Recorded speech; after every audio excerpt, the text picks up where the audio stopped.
Patricia.Castillo. The other way, Patricia.Castillo here No, in for Downey. me, you're that way. You're that way. And then for Gustavo, How you doing? Gustavo Segura. or Gustavo Segura for those of us gringos. We get together Wednesday at 5:00 to talk about all things home buying, whether you're a first-time home buyer or trade-up home buyer. We're here to help you. And here we are the week between Christmas and New Year's. And I'll tell you this, half the real estate agents have completely disappeared. Yep, And half of us are still working. we're still working. And the good news is, for me, half the customers I chased down or disappeared, but half are ready to do business. And so we're doing business. So Patricia, how's it for you? Busy this week? Slow this week? Are you working this week? What's going on? Yeah, I've been working this week and following up with clients. Some have decided to come back into the market for purchasing, and still a couple that I'm working with that are getting ready to list early next year. And it's that time of the year where we're in the fourth quarter, ending of the year. Some people have kind of taken time off, but this is a really good time because it does get a little bit quieter, but I'm able to really connect with clients and spend that one-on-one time with them, follow up with them and see what their needs are and what their goals are for next year. And so it's been pretty busy this week, I must say. Gustavo and I were just talking to a buyer that is deciding now, they're coming off the sidelines and ready to make that move. So Yeah. it's a good time right now. And as you said, a lot of agents have taken a time off until probably January 8th or 10th. So this gives us that, leverage right now to just reach out to more people and connect with them. Definitely. And Gustavo, how about you? Busy this week, working this week, off this Yeah, week? so I think I'm 50-50. The ones that are serious about getting their qualification done, they'll follow up with the documents, especially because the rate, earlier in December, it came down a little bit. So they were like, yeah, let's get it done. The ones that are, looking forward to the new year, they're like, I'll pick this up in January. Just kind of waiting and following up on those. But so I think I'm seeing 50-50 here. Okay, good. Yeah. So how are those interest rates this week, huh? Yeah. The last 4 days, I think, in the market, it's just been, a little bit of a in the wrong direction for us in the bond market.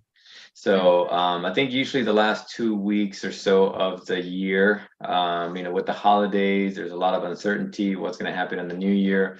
They just kind of go a little bit more conservative. So we've probably seen them go up a little bit, maybe an eighth to a quarter. Yeah, there you go.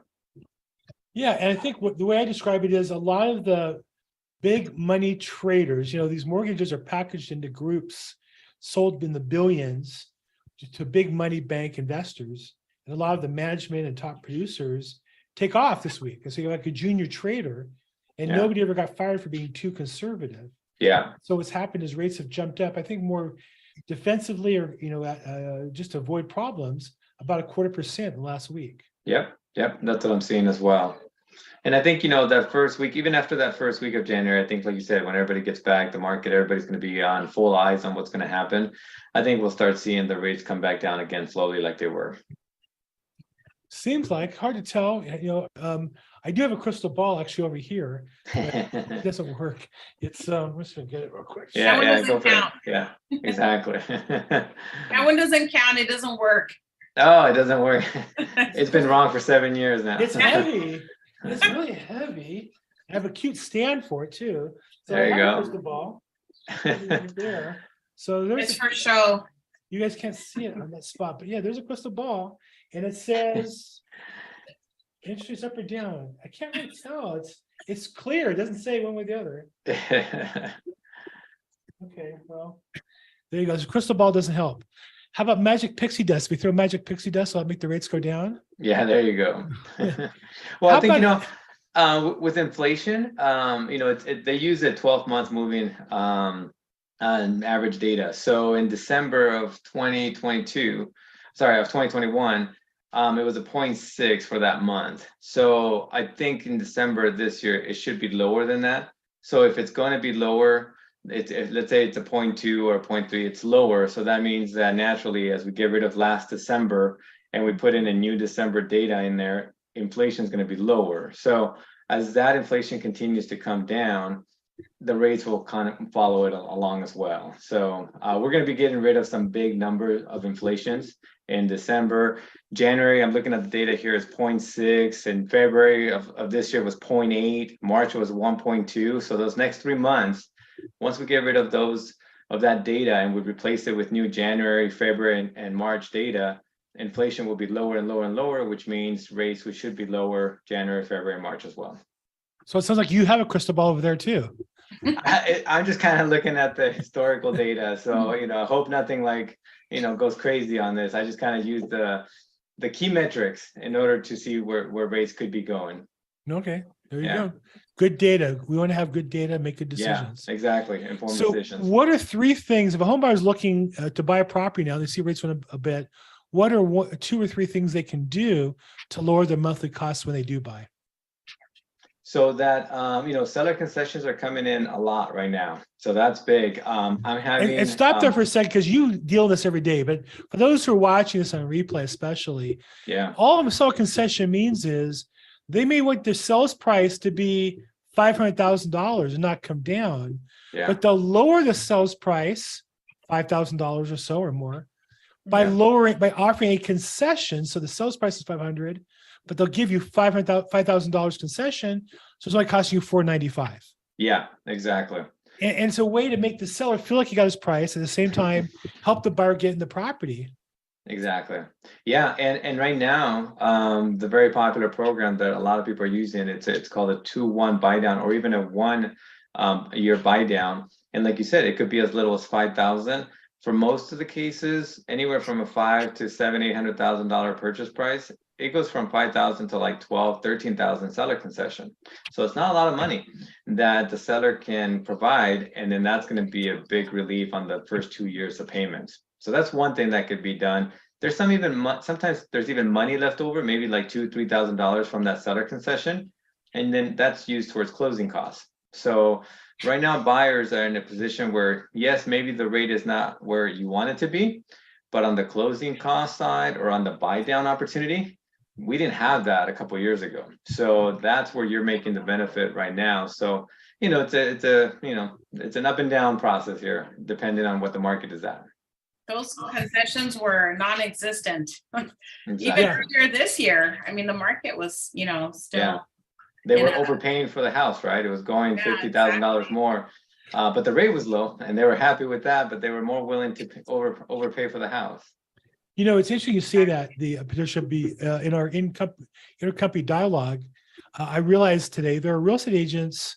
I've been in this business since I think before you guys were born, but and before those mountains behind Patricia. But seller concessions have been a thing throughout my career, except for the last 2 years. And so you have real estate agents who've never heard the term and didn't know what they were. And as one listing agent was complaining, he goes, I keep getting full price offers, but they ask for seller concessions. And I said, well, that's just a polite way of saying you're not getting a full price offer. Sorry, not sorry, you got an offer. And maybe your seller can work with it. So there are agents who really have never dealt with, and you mentioned 2 things: seller concessions you negotiate for. So you can give the seller a price, but get some money back. Second, you can use some money for a 2-1 buy down, a temporary buy down as a second option. What else can somebody do to lower the monthly payment, given the fact that rates have gone up a little bit? So the other thing too, I'm sorry about that, Gustavo. I was going to say, if somebody's looking at an FHA loan, the PMI seems to be higher as opposed to, like, let's say conventional with like 5% down. So move it from FHA into conventional if you can. Right, and they can also pay it all out too. If they're moving into a conventional, that will allow them to pay out the mortgage insurance. So in the case of if they want to take care of that, because the seller took care of helping them with the rate, or they just want to go ahead and take care of that with the seller concessions, those are the options too. So there are some things that they can do there. With the market, if it is going to be coming down, if the rate is going to be coming down, I tell people to save as much cash as they can, not necessarily pay for a permanent buy down, because let's say they refinance after a year, but they paid, $15,000 to buy down that rate, then that money was only really benefited in 1 year, So if we're expecting rates to come down, don't use the long-term buy down. Maybe use it more for the short-term buy down or the closing cost or pay out mortgage insurance, something that can be able to help you out. Got it. So those are three good ideas that you can use to lower your Yeah. payment. Another one would be use this opportunity to work on your credit, get your credit cleaned up, maybe get a little bump in the, improvement in the rate or fees, quarter point, half point by getting a better FICO score. And I think the Yes. thing that's universal now is buyers it was like a fast moving bus you had to jump on 2 years ago. Now it's more of an escalator that if you get on, you're on the escalator, but you might want to, before you get on the escalator, get your credit put together properly, or while you're on the escalator, work on it so you can get the better rate at the end.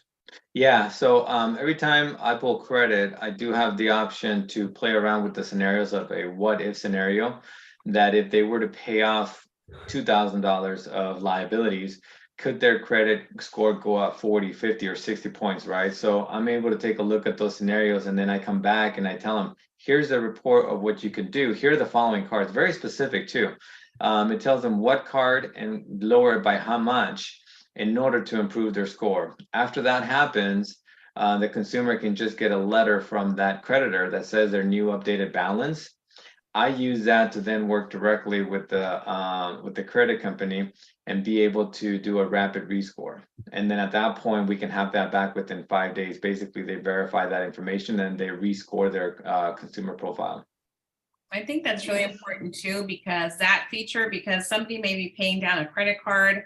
They may have 2 months left on their car payment. Yeah. So that will definitely increase their purchasing power as well, because they might be right on the cusp of, let's say, 600 and maybe 650. So just paying down maybe even a student loan, those types of big ticket items will usually help boost your score and your purchasing power.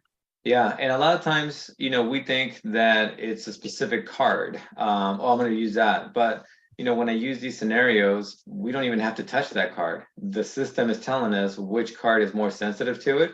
And it could be that they are, it's been a more recently open credit line. So maybe that's why it needs to, be paid down a little bit more. So there's different scenarios that are used in their algorithm. So the system goes and gives us a recommendation, and it tells me with 95% certainty, this is what we're going to do, and this is how the score could change by 40 or 60 points. So, then we use that, and then we go directly to the credit bureaus, and then we'll go ahead and do a rapid rescore. So. Mm-hmm. Okay, So that's another way. There you go. So there's 4 ways we talked about now. Yep. As far as watching your credit score, work on your credit score to get a better bump up and look at a little better rate when you do get a mortgage. Correct. Great. And then how about shopping for houses? What are some tips right now? It's again, 2 years ago, it was like jump on the bus and hold on for dear life to get a house. Now, I have a buyer who's literally set up her 5th inspection on a property. We had a home inspector, plumbing inspector, sewer inspector, foundation inspector, and chimney inspector, right? We could have done that. And the contingencies expire Tuesday. And she's all, well, they're going to have to extend me because we found a bunch of stuff and we're going to ask for some concessions, and they'll either have to give it to me or to the next buyer. So, and she's right. She found a bunch of stuff and it's documented. And so, but a year and a half ago, the sellers would have just blown her out to move on to the next one, right? So what else can buyers do in this market today? How else can they benefit to turn to their advantage? Some things to look out for are the properties that have fallen out of escrow back on the market for a second time, maybe even a third time. Yeah. Some areas are still pretty hot and they are taking backup offers. I'm still seeing some cross qualification, on the listing on the MLS. And so those are things that you can look out for that can help you to have more leverage when you're making an offer if you are interested in that property. So they may be something they weren't considering before, maybe an adjustment to the price or concessions, when they come back on the market for a second time, it's, and the seller still wants to sell. So that motivation is there. Sometimes the urgency is there, especially if it's maybe a notice of default. I have seen more listings coming up that are in notice of default status. So in that situation, the seller does need to urgently sell. It's a requirement, and they're trying to get it sold as soon as possible. And they're also on a really tight time frame, depending on when the notice of default was recorded. So those are things to look out for that could potentially get you into a really good deal for a property that may be in the area that you'd like to live in. So those are things that we can help you guys with as far as searching for properties that have those types of circumstances and get you into a good deal. So positioning, I think, is really important. Positioning yourself, knowing what your budget is, knowing what you can afford comfortably every month. And also, hopefully, when the rates come down in the future, knowing that, you can refinance and lower your payment in the future. But at least knowing what your budget is right now, even though you qualify for, let's say, a $3,000-4,000 mortgage payment, you may not want to pay that. So it's knowing what's comfortable within your budget today, and just forecasting that for at least the next year. Very good. Well, here we are at the end of the year. What did we learn this year? So we have somebody logged in, Stephanie. I don't know if do we know Stephanie? Is she a new friend? No, she registered for the call today. So, Nice. Well, Stephanie, welcome to our call today. Let us know if Hey, you have Stephanie. any questions. Thank you. No question. My English is not so perfect, but I just listening. You speak Spanish? Hablas español? No, not Spanish, French or Creole. I'm Asian. French. Parlez-vous français? Yes. Oui, Très- oui, je parle français. Oh, très bien. Bien. Oui. That's it. That's it. That's all I know. Sorry. You reached your Oh, limit. okay. No problem. Well, thanks for joining us, Stephanie. Thank you. Thank Um, you. Okay, end of the year. What did we learn this year, and what are we going to do next year? Patricia, what did we learn this year, and what are we going to do next year? The market is the housing market is not crashing. The news has a really good way of just putting out that fear and that nervousness, in the public eye. So definitely talk to a real estate professional such as ourselves. We're in this every day, seeing the changes firsthand of what's happening in the real estate market. So don't believe everything you hear. And, when you're ready to either buy or sell, we're here to help you along that process. So for me, it's really about, preparation. And Bill, you were talking about priming this morning. I was listening to that on Facebook. So it's so important to prepare for what it is that you're trying to do, not just in business, but if you're trying to purchase a home or you're trying to sell your home, the market does change, and the requirements and the psychology of the buyers and sellers change. So it's important to know what that aspect is looking like in today's market. So that's what I'm, advising my clients of right now, is explaining to them how the market has changed and paying attention to all of those factors in this real estate market. Very good. And what's your plan for next year? My plan for next year is just trying to help as many people as I can. The more people that I talk to, more questions that I ask, there are so many people out there that have different needs, not just in buying and selling, but even title related. Just, different deeds that were recorded, transferring, property from this title to, adding somebody else, and somebody passed away and they're not sure what to do. So I'm actually taking one of my clients tomorrow to see Paul Velasco. You had him on your call, and just trying to be that connector for them, not necessarily, looking for that next transaction, but just really being that resource for people to get them connected to the resources that they need, because there are so many people out there that have needs. They just don't know where to go and they don't know who to ask. So that's what I am really, that's where my passion is at. It's just really helping people and what they need. And it's not always going to be buying and selling. It will be in the future, but immediately they may need a little help with navigating what their current situation is and understanding maybe why their property taxes were increased or why they have this new assessment on their tax roll. And so those are things that I've been, helping people with, especially with my background in escrow and title. It comes more naturally for me. So I love helping people with those sorts of challenges. So, and Gustavo, what did you learn this year? Yeah, a lot of times we think we know what's happening, and the market just surprises, right? And that's just it was a hard reality, I think, for a lot of people. We stopped looking for the signs. I think we know the signs, like we were just talking about the the CPI, the consumer price index. We're talking about inflation.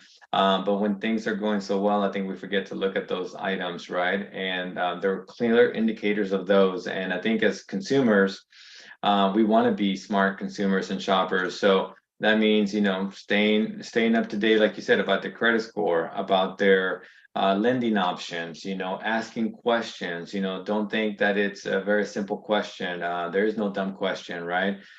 Make sure that as consumers, I always tell them, even after I explain something to them, make sure you feel comfortable. So definitely it's a process where, you don't rush into it. And even though in the previous years, the house was selling the same day. Hey, you lost it. You weren't ready. Maybe you didn't feel comfortable. Your finances weren't in order. It's okay. There's going to be other markets. There's going to be other houses, right? You want to make sure that you make that move when it's the right time for you. I think also too, the biggest thing is, like Patricia said, the market is not crashing. There's a lot of indicators about that. Going back to the data, right?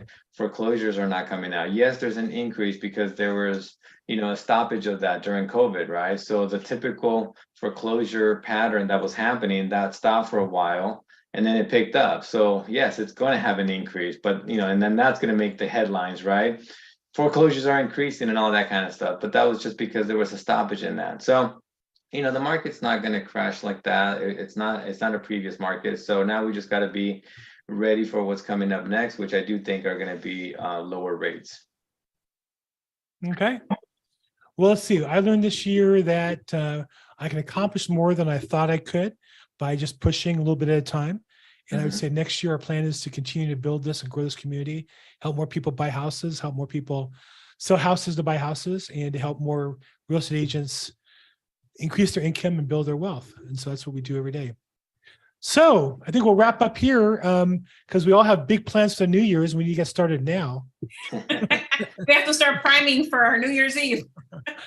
Yeah, actually, it was so pathetic. My daughter asked if we would watch our grandson New Year's Eve. My wife and I have been waiting all week long, hoping that would be our New Year's Eve party, be watching our year and a half old grandson. So that's our hot party for the night. We'll be watching him and watching on a little video as he's sleeping in his crib. Big plans, Patricia, for New Year's? No, I usually just, kind of stay home with family, and my dogs are very sensitive to fireworks. And here in Downey, it sounds like, it's 4th of July. So I usually get some sedatives for my dogs and keep them quiet. And I think I take one for myself later on too. Very nice. Okay. Well, after all the eating you did over Christmas holiday, at least you could do is have a quiet New Year's. Yes, exactly. Yeah. I'm stuffed from all your Christmas partying. I grew up in La Habra, more of a Mexican culture, and like every place you went, people had tamales. You had to eat. If you eat the tamales, you're insulting the mother. See, if you went to 3 or 4 houses in a couple of days, it's a lot of tamales to eat in a short period of time. So, fortunately, mine. They're in the freezer because I can't take any more. So I had to freeze them, and I'll eat them during the year. It's all about, if in the Mexican culture, it's all about the tamales. The whole holiday, it's really not Christmas, it's tamale miss is really what they should call it. It's a whole week-long process. Gustavo, any big plans for New Year's? We'll just be with the family. So we're going to be staying here. We'll go out and we have well, not now, but we had such good weather, right? That we were just doing a lot of bike riding, the beach, just kind of hiking. So we're going to be doing more of that if the weather permits. Nice. Yeah. I'll be swimming. I swam today, swim on Friday, and Sunday is the penguin swim, New Year's Day, down by the Venice Ah. Pier. So I'll do that for fun. That'd be Oh, my cool. highlight of my Nice. New Year's every year. Yeah.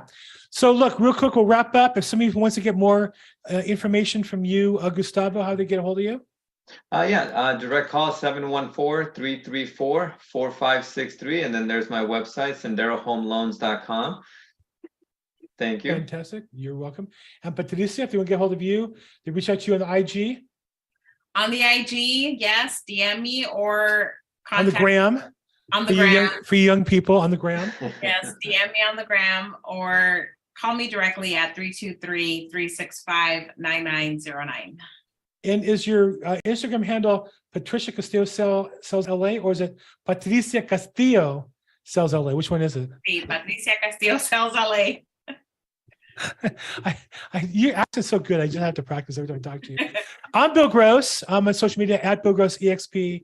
On behalf of Patricia and Gustavo, thank you for all your support. Let's make next year the best year ever. Yeah. Have a safe, healthy, and happy New Year. Thank you, everybody. Yep. Happy New Have a Year. happy New Year. See you guys. Bye-bye. Bye, Stephanie. Thank you. Bye. Bye, Bye, Stephanie. Stephanie. Au revoir, Stephanie. Au revoir. Joyeux Noël, bonne année. Sure, whatever. She got us there.